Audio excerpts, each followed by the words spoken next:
welcome to day 13. Today is the last day that we're going to spend talking about obstacles for change. So we've been talking about some stumbling blocks over the last couple days that can make it difficult for us to achieve our goals and to create this life that we really want. And at the same time, once we begin to change the way we think about these things or change the way they work in our lives, then they, in turn, they become some of our greatest stepping stones for change. And that's especially true for today's topic. So today we're going to talk about forgetting the law of the harvest. If you've ever grown a garden, or if you've ever helped someone grow a garden, or if you've watched someone grow a garden, or if you've eaten fruit that comes from a garden, you should already be familiar with these concepts. And it's nothing new. But of course, when we start to look at things in a new way, then it can have a powerful effect on our lives. So hopefully that's what we can do today. So I want you to think for a minute about the steps of gardening. We know we need to have good soil. We need to have plant the seeds that we actually want in our garden. We need to be tending to the weeds that grow in the garden. So there's space for the things that we want to grow. We need to give it plenty of water. There needs to be sunlight. And if we do all of those things, we should have a good harvest, right? So if you think about it, you plant a seed, prepare the soil, you plant the seed, you water it, it has plenty of sun. So are you going to have a bountiful garden the very next day? No.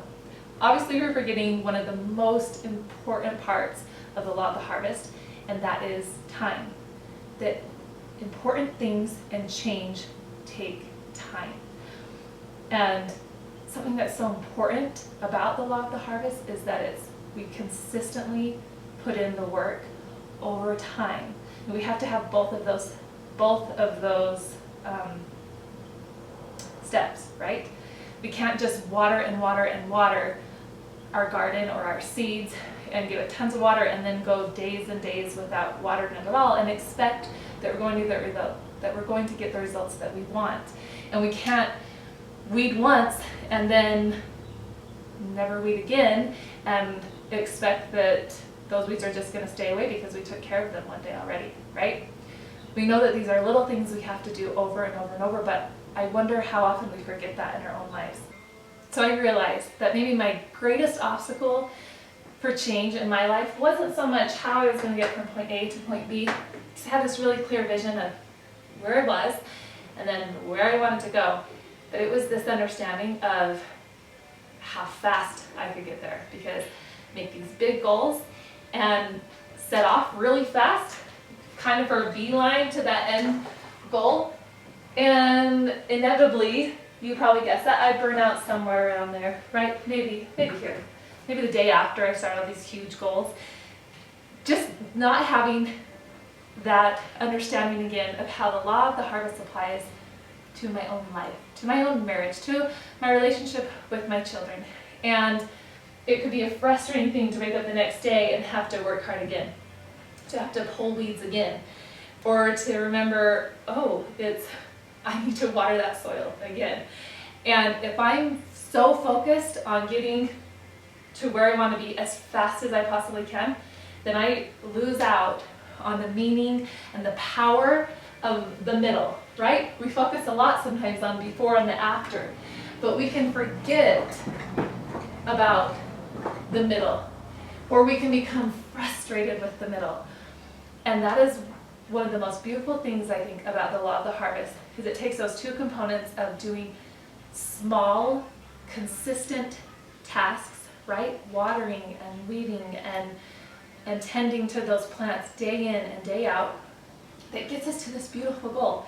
But we have to do those little things over time. It's not just this big, huge effort that's going to get us there, or at least it's not going to get us there to where we're going to stay there, right?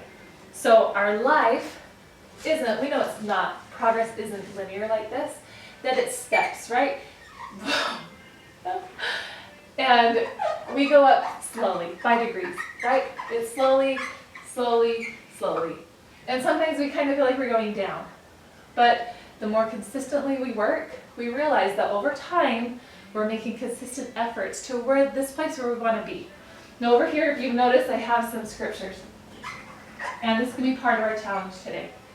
But the scriptures are filled with this law of the harvest, with this idea that this is how our Heavenly Father works in our lives, that it's line upon line, precept upon precept. It's laying the foundation of a great work. It's small things bring forth that which is great.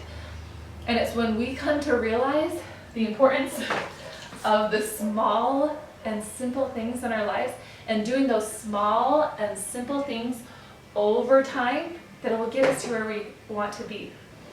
And I want us to kind of forget about this whole before and after, right? I mean, don't forget about it. Let's just reframe the way we think about it.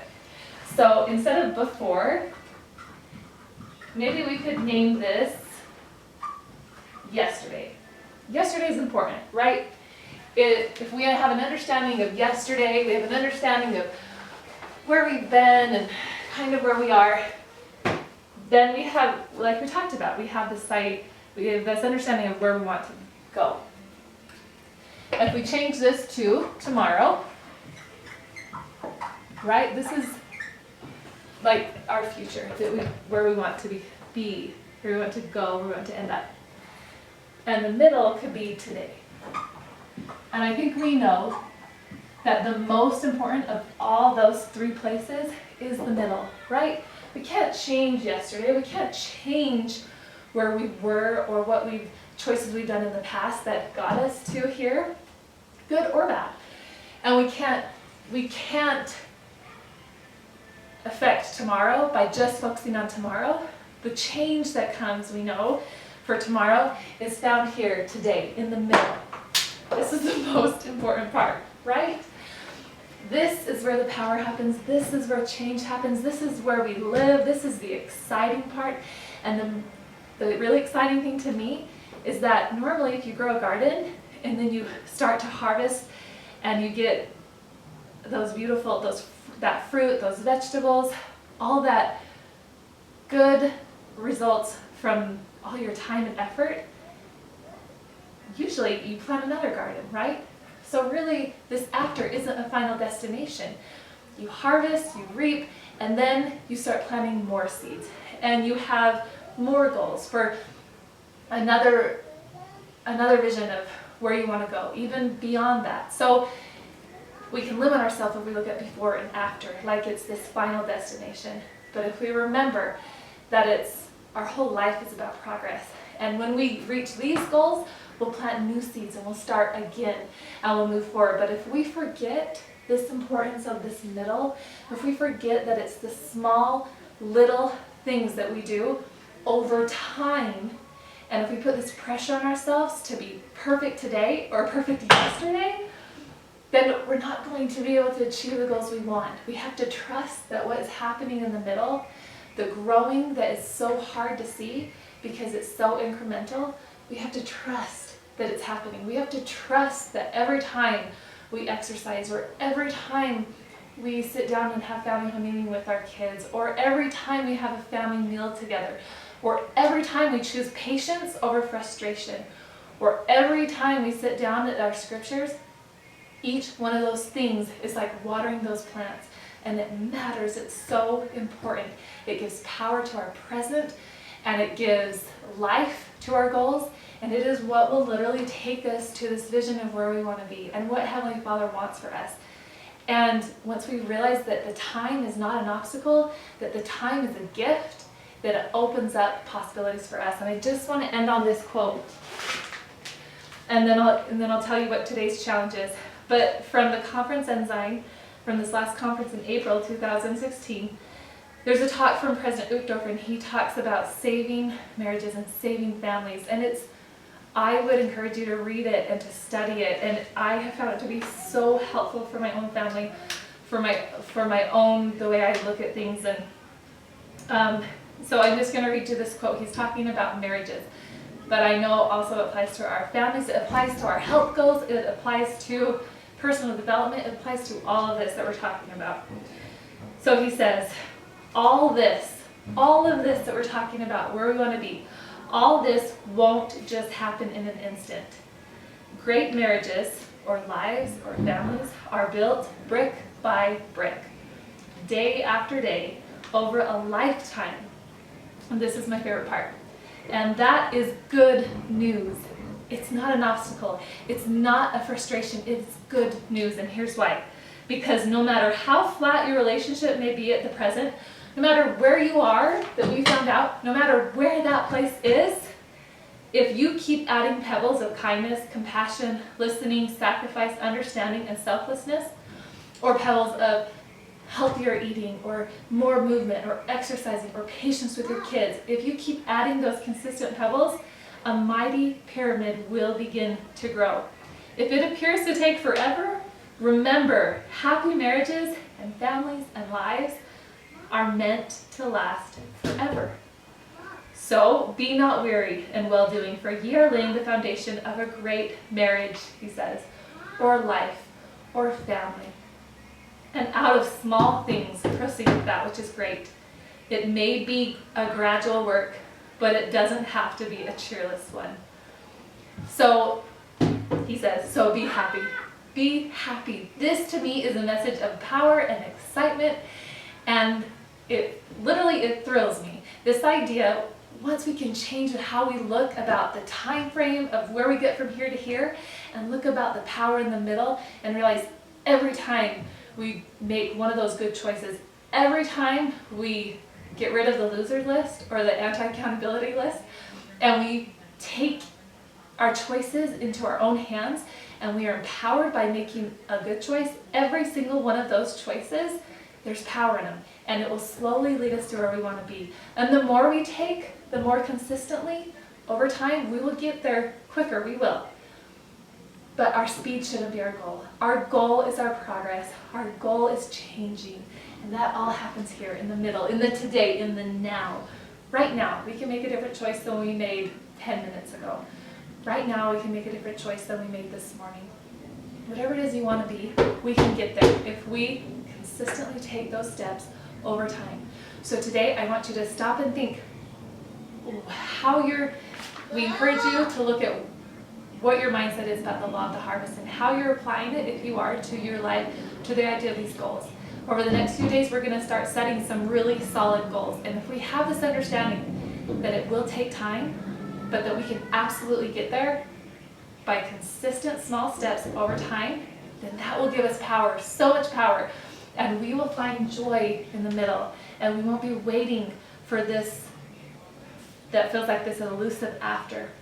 We can find joy in the middle, and as we do that, we'll realize that our middle is becoming our tomorrow. And we can do that over and over again, and that is exciting. So I challenge you today to look up these scriptures, and we'll post these online underneath the video. Look up these scriptures, or look maybe a couple of them, or all of them, or dig deeper and look up your own.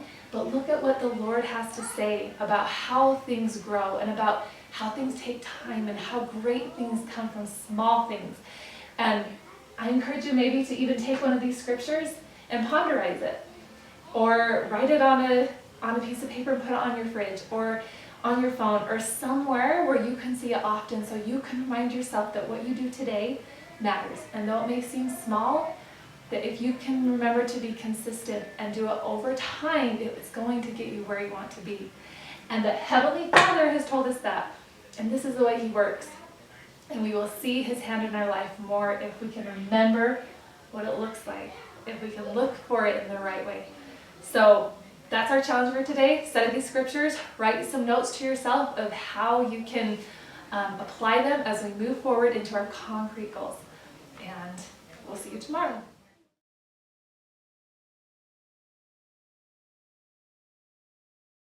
We're family. Duh.